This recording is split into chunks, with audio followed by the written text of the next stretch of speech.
یا ایھا الذین آمنوا اطیعوا اللہ و اطیعوا الرسول و اولی الامر منکم، قرآن کا یہ حکم بھی ہے کہ اے ایمان والو اللہ کی اطاعت کرو اور رسول کی اطاعت کرو۔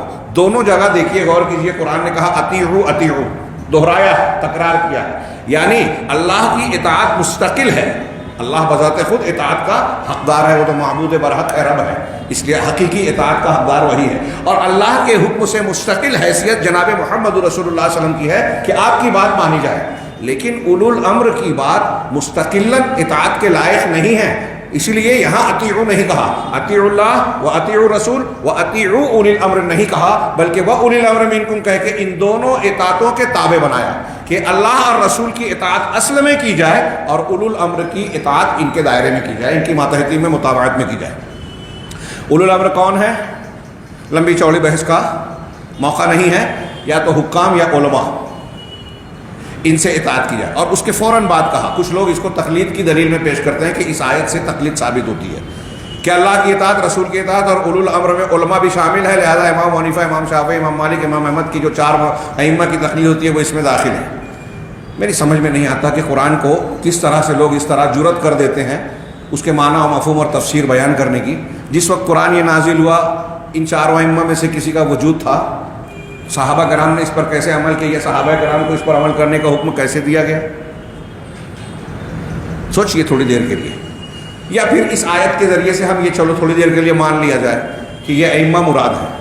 آج کوئی شخص امام حنیفہ، امام شافعی کی تقلید کر سکتا ہے، ان سے جا کے سوال پوچھ سکتا ہے، ان کی کتابوں کو عام جاہل، ہم جب تقلید کی بات کرتے ہیں تو مقلدین یہ کہتے ہیں کہ عام آدمی قرآن حدیث نہیں سمجھ سکتا اس لیے تقلید کرتا ہے۔ تو سوچئے کہ کیا عام آدمی جو قرآن و حدیث نہیں سمجھ سکتا وہ حضرت امام ابو حنیفہ، امام مالک، امام شافعی، امام احمد کی کتابوں کو، فقہ کی اصولوں کو سمجھ سکتا ہے؟ ان کی کتابوں سے استفادہ کر سکتا ہے؟ نہیں کر سکتا۔ کیسے کرتا ہے؟ علماء سے رجوع کرتا ہے۔ تو جب علماء سے رجوع کر کے وہ فقہ سمجھنے کی بات کر رہا ہے تو علماء سے رجوع کر کے کتاب و سنت کو کیوں نہیں سمجھ سکتا؟ یہ دوسرا پہلو۔ تیسرا پہلو یہ کہ جب اللہ کی اطاعت پہلے ہے، رسول کی اطاعت اس کے تابع ہے، پھر ان دونوں کی اطاعت کے تابع اولو الامر کی اطاعت ہے، تو کیا اولو الامر کی اطاعت کا اتنا زیادہ معنی ہم بیان کریں کہ اب ائمہ کی بات ماننے کے لیے اللہ اور رسول کی بات کو رد کر دیں جیسا کہ اہل تقلید کرتے ہیں؟ اس آیت سے اگر آپ استدلال کر رہے ہو تو تیسرے نمبر پر اولو الامر ہے اور وہ بھی متابعت میں، تو تیسرے نمبر والی اطاعت کو اتنا مضبوط مان لیا جائے کہ پہلے اور دوسرے والی کو چھوڑ دیا جائے؟ واضح طور سے غور کرنے کے۔ اچھا، چوتھی بات کہ اولو الامر سے مراد ان 4 کو متعین کس نے کیا؟ یہی 4 متعین ہیں، یہ کس نے کیا؟ کوئی تعین کی دلیل نہیں ہے، اور ہمارا اعتراض تعین پر ہی ہے۔ علماء کی فقہ سے 4 امام بلکہ ان کے علاوہ جتنے ائمہ سنت ہیں سب سے استفادے کے ہم قائل ہیں، لیکن کسی ایک کو متعین کر کے سب کو رد کر دینا، ایک کی بات کو واجب القبول ماننا کہ اس کی تقلید لازم ہے، باقی کوئی بھی اس کے علاوہ کوئی بھی امام کہے، کوئی بھی صحابی کہے، رسول کی حدیث آ جائے، قرآن آ جائے، ہم نہیں مانیں گے، یہ شبہات کے فتنے کا ایک باب ہے۔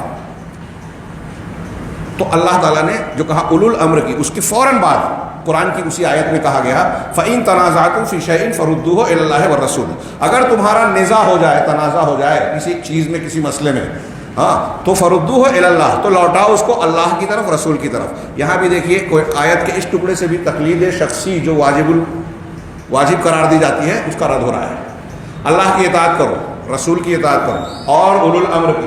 اب اگر اختلاف ہو جائے تو اللہ اور رسول کی طرف لوٹاؤ۔ کیا مطلب ہوا اس کا؟ اللہ کی اطاعت، رسول کی اطاعت۔ اللہ سے اختلاف ہو سکتا ہے؟